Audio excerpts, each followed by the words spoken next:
মক্কার সেই সময়টা ছিল অন্ধকারাচ্ছন্ন। তাওহীদের আলো সেখানে প্রায় নিভে গিয়েছিল। মানুষ মূর্তির সামনে মাথা নত করত, আল্লাহর নাম প্রায় কেউই উচ্চারণ করত না। আর ঠিক সেই সময়ে আল্লাহ পাঠালেন শেষ নবী, আমাদের প্রিয় নবী মুহাম্মদ সাল্লাল্লাহু আলাইহি ওয়াসাল্লাম, মানুষের হৃদয়ে ঈমানের আলো পৌঁছে দেওয়ার জন্য। কিন্তু প্রিয় ভাই বোনেরা, সত্য কথা বলা সবসময় কষ্টের। মক্কার কাফেররা, ধনীরা, অহংকারী নেতারা তাকে অবিরত উপহাস করত, নির্যাতন করত, কষ্ট দিত। আর এই কষ্টদাতাদের তালিকায় ছিল এক বৃদ্ধা মহিলা, এক বুড়ি। সেই বুড়ি ছিল নবীজির পথে বড় বাধা। যখনই নবীজি সাল্লাল্লাহু আলাইহি ওয়াসাল্লাম তার বাড়ির পাশ দিয়ে যেতেন, সে তার দিকে ময়লা ছুঁড়ে দিত, ধুলো ঝাড়ত, কখনো ছাই ঢেলে দিত মাথার উপর। এমনকি বিষাক্ত কাঁটাও ফেলত রাস্তার মাঝে, যাতে নবীজি কষ্ট পান, আঘাত পান। ভাবুন তো, আমাদের প্রিয় নবীজি, যিনি কারো সাথে কখনো রূঢ় কথা বলেননি, কারো ক্ষতি করেননি, তাকেই এমনভাবে কষ্ট দিচ্ছিল সেই বুড়ি। কিন্তু নবীজি কিছুই বলতেন না, মুখে শুধু হাসি রাখতেন, শান্তভাবে হেঁটে যেতেন। এভাবে দিন গড়াচ্ছিল। একদিন নবীজি যখন তার বাড়ির সামনে দিয়ে যাচ্ছিলেন, আশ্চর্য হয়ে দেখলেন আজ কোনো ময়লা নেই, কোনো ধুলো নেই, কোনো কাঁটা নেই।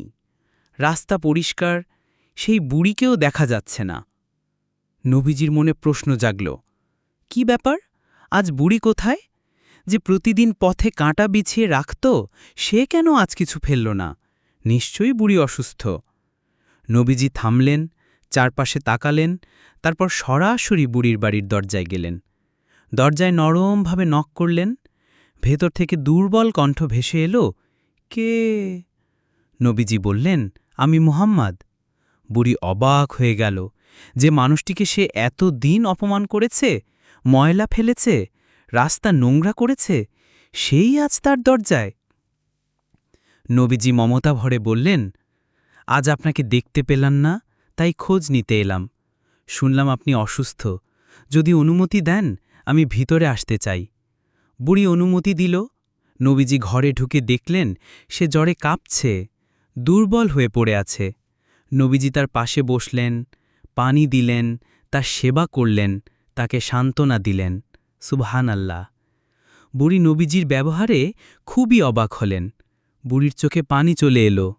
সে বলল, মুহাম্মদ, তুমি আমার প্রতি যা করেছ, তুমি তার বদলা নাওনি, বরং তুমি আমার খবর নিতে এসেছ।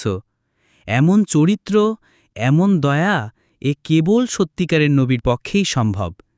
ঠিক সেখানেই বুড়ি সাক্ষ্য দিল, লা ইলাহা ইল্লাল্লাহ, মুহাম্মাদুর রাসূলুল্লাহ।